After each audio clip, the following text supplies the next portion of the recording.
There's a website which I happen to like, ICU. It's in South Carolina. Dr. Mona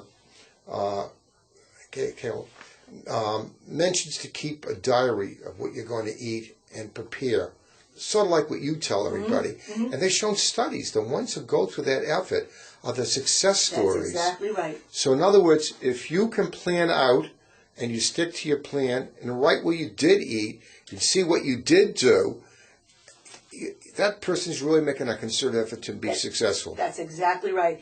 And we really preach not writing what you're eating, writing what your plan is to eat. Those are two very different things. Because writing as you go along during your day is going to lead to one of two things. By 3 o'clock in the afternoon, you're going to see that you ate everything you're supposed to and have nothing left for the rest of the day. Or you were so afraid that you would eat everything that you're starting to hoard things, and from 3 o'clock on, you've got to eat a whole complement of food. So we tell our clients, sit down the night before. Nobody's saying you have to have the stress of planning out a whole week. It's ridiculous. Nobody can live that way. But we help them. We sit down with them. We plan the next day or two until we're going to see them again. And they have an idea of what they're going to do. Can they make a change if something happens? Of course.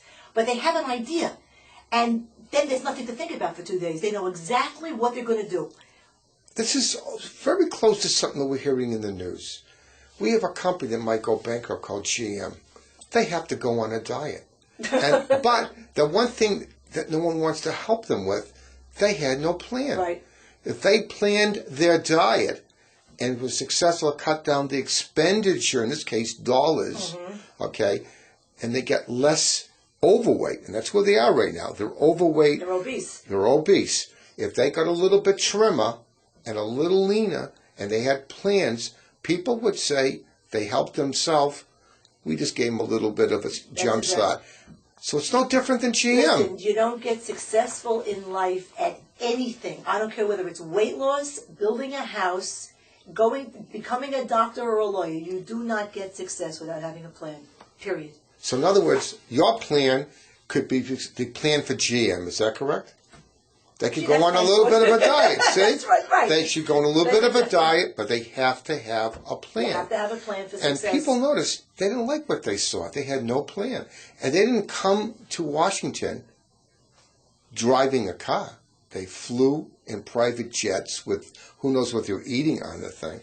So there's a lot of parallels in life. It's no different than a corporation or an individual. I'll give you another parallel just on this subject, as long as we're talking about it. You know, sometimes people come to me and they'll throw a ton of money at me and then do nothing.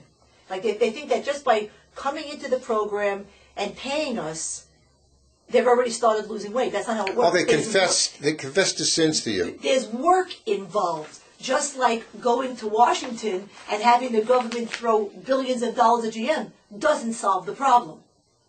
You have to work at it. You have to have a plan, and you have to work at it. End of subject. That's the bottom line.